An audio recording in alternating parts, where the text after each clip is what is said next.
Kalian tahu kalau kehidupan di kota bisa bikin orang gila?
Pada sebuah studi yang dilakukan oleh ilmuwan Eropa di Berlin, Jerman, menemukan fakta bahwa sekitar 21% masyarakat urban memiliki kemungkinan besar terkena anxiety dan 39% terkena mood disorders. Hal ini dipercayai karena kehidupan di kota memberikan banyak stimulus yang akhirnya memunculkan sinyal fight or flight, melawan hal tersebut atau justru kabur dari masalah tersebut. Kondisi tersebut menyebabkan stres kepikiran kita, bahkan memunculkan penyakit-penyakit mental lainnya seperti anxiety, depresi, bipolar, skizofrenia, dan paranoia. Sekarang kita bayangin bagaimana kehidupan di Jakarta atau kota-kota besar di Indonesia lainnya. Setidaknya dalam imajinasi kita, ada gambaran rumah atau apartemen yang proper, punya kendaraan yang bagus, gaya berpakaian trendy dan mengikuti zaman, atau kerja di daerah CBD, dan lain-lainnya yang bisa kalian sebutin. Tapi itu semua diikuti dengan tuntutan pekerjaan, tuntutan sosial, dan biaya hidup yang bisa dibilang nggak murah. Kita terus-terusan hidup untuk memenuhi lifestyle urban yang nggak ada habisnya, bahkan terus berkembang seiring zamannya. Nah, kenapa itu bisa terjadi? Hal ini disebabkan oleh urbanisme, di mana masyarakat kota dan kota itu sendiri dituntut untuk serba cepat. Bahkan, kota itu difasilitasi untuk memenuhi kebutuhan tersebut.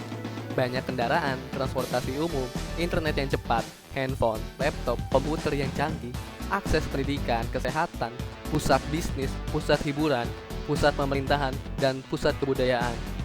Nah, itu bayangin semuanya dijadiin satu tempat, dan itu yang kita sebut dengan kota, dan harus difasilitasi untuk kebutuhannya yang super cepat.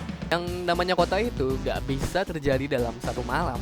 Layaknya sebuah peradaban, kota merupakan tumpukan-tumpukan keseharian kita dan orang-orang yang ada sebelum kita hadir. Ada sebuah bagian dari diri kita sebagai individu maupun sebagai sosial yang tampil dalam kehidupan perkotaan ini. Jadi secara tidak langsung, kamu, saya, dan kita memiliki peran langsung atas kehidupan kota yang bekerja sekarang.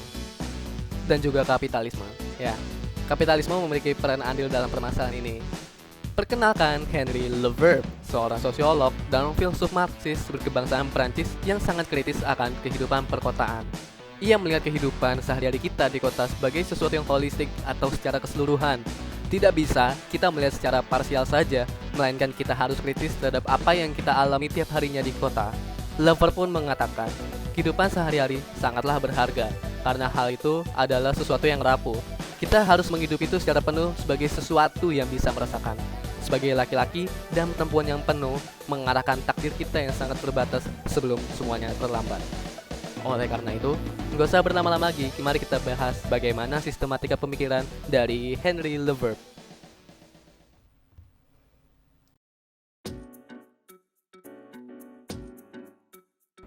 Kalau berbicara mengenai produksi ruang kan sebenarnya kita harus memahami dulu itu ruang itu apa ya. Sebenarnya kan ruang secara sederhana dapat diartikan sebagai tempat atau lahan itu. Terus sebenarnya kan kalau ngomongin ruang itu kan sebagai hal yang abstrak maupun empiris gitu. Contohnya kayak kita ngomongin lapangan. Mungkin dalam benak pikiran kita bisa kebayang lapangan itu kayak apa gitu. Atau mungkin kalau lagi jalan atau pergi kita bisa nunjuk, oh iya itu lapangan gitu. Walaupun sebenarnya kalau ngomongin soal ruang itu kan bukan sebagai suatu hal yang berdiri begitu aja atau tiba-tiba bisa disebut oh itu bisa disebut lapangan. Padahal ruang itu adalah suatu hal yang diproduksi maupun direproduksi oleh sosial. Contohnya kayak ngomongin lapangan gitu.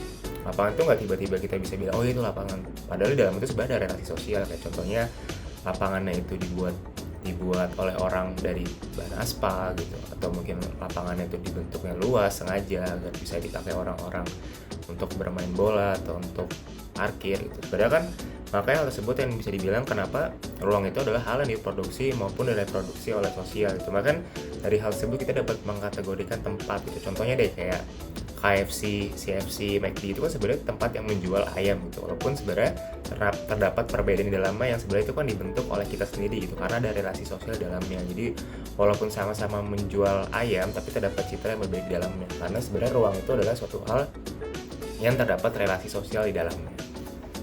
Oke, selanjutnya saya akan menjelaskan mengenai trias spasial. Jadi dalam membahas mengenai ruang sosial, Lavrov ini menjelaskan dengan membagi konsep ruang menjadi 3, yaitu yang disebut dengan triad spasial. Konsep pertama dari ketiga konsep yang ada dalam triad spasial, yaitu yang disebut dengan spatial practice atau perceived space. Maksudnya di sini adalah praktik spasial dari suatu masyarakat yang mensekresikan ruangan tersebut. Mode serta pengalaman masyarakat yang menghasilkan ruang yang kita huni ini. Sebaliknya itu juga yang menghasilkan sudut pandang kita terhadap ruang tersebut.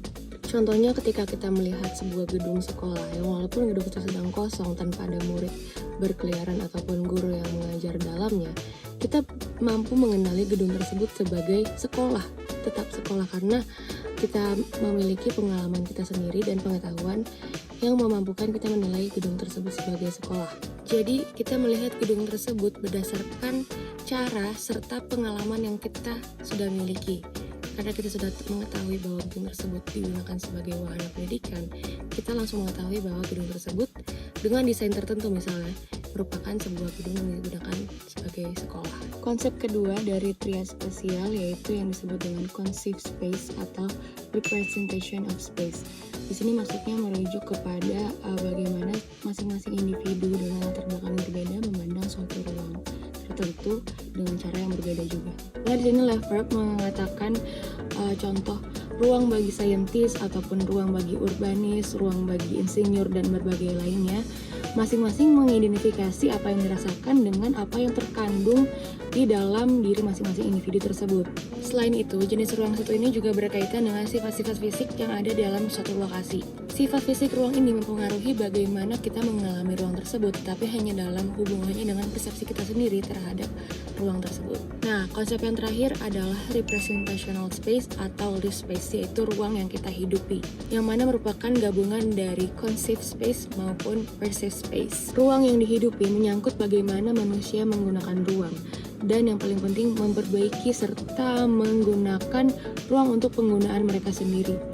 Jika kita menggunakan contoh yang tadi yaitu gedung sekolah, kita bisa mengetahui gedung tersebut bereksistensi dengan satu kesatuan fungsinya yaitu sebagai wadah untuk pendidikan misalnya. Di sini kita dapat melihat bagaimana para pengguna dari ruang tersebut, misalnya para murid dan guru, menggunakan dengan membentuk dan menghidupi ruang tersebut sebagaimana fungsi dari ruang tersebut yaitu sebagai wadah dari pendidikan. Nah, melalui penjelasan mengenai trias spasial ini, kita mengetahui bahwa ruang itu memiliki banyak segi, tidak hanya dari segi fisik ataupun cara pandang kita mengenai ruang tersebut atau bahkan cara kita menggunakan ruang tersebut, melainkan melalui kombinasi dari ketiga hal tersebut, yaitu dari fisik, cara pandang kita, serta cara penggunaan yang tergabung dalam trias spasial dan menjadi apa yang disebut dengan ruang sosial atau social space. Konflik yang dimiliki juga tidak hanya terbatas pada trias spasial tersebut.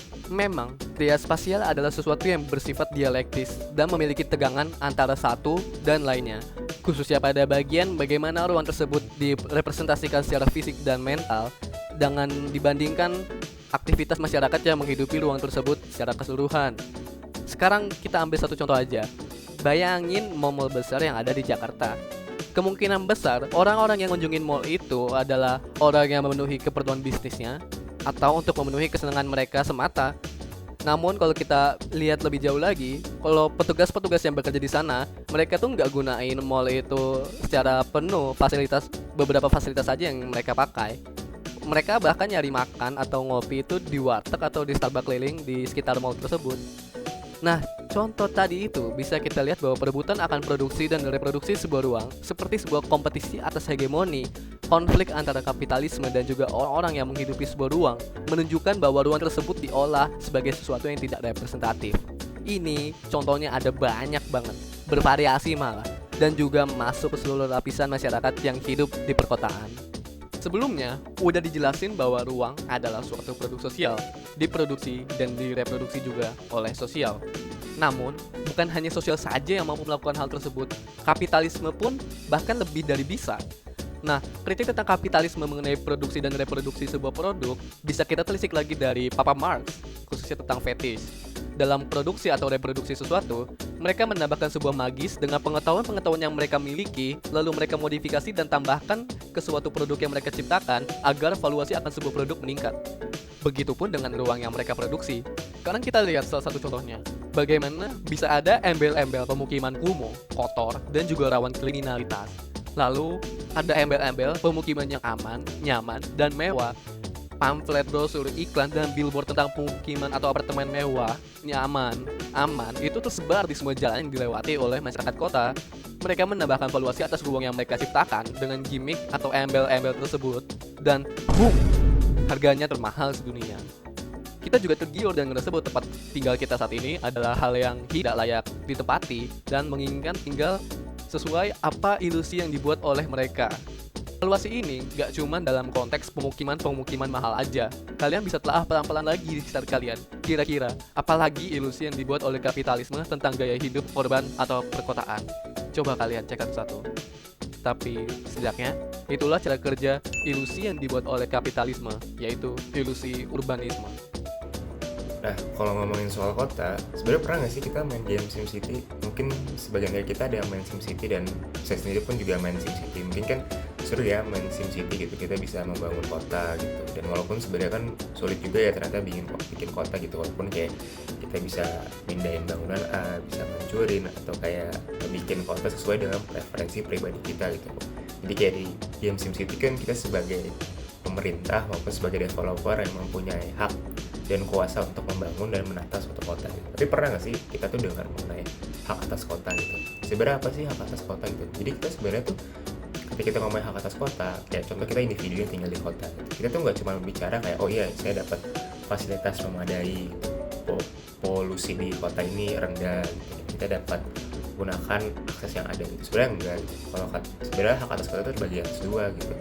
Itu pemantasan dan partisipasi gitu. Pemantasan dalam artian ya kita mempunyai hak untuk memanfaatkan ruang kota yang ada gitu. Bukan ruang kota yang ada itu digunakan oleh oknum gitu kayak buat privatisasi, industrialisasi dan komersialisasi. Dalam artian nih kayak kita nggak punya hak atas ruang yang ada di kota tersebut gitu. Dan soal partisipasi dalam artian kita tuh sebagai individu punya hak untuk berpartisipasi dalam pembangunan kota gitu kan. Sebenarnya apa yang kita rasakan sekarang ini tuh nggak seperti dua hal tadi. Kita tuh udah nggak punya hak atas kota gitu. Dalam pemanfaatan ruang kita juga terbatas, dalam partisipasi kota itu kita juga tidak bisa punya andil lebih dalam kota. Makanya hal tersebut yang disebut dengan hak atas kota, suatu hal yang sebenarnya udah hilang di zaman sekarang ini.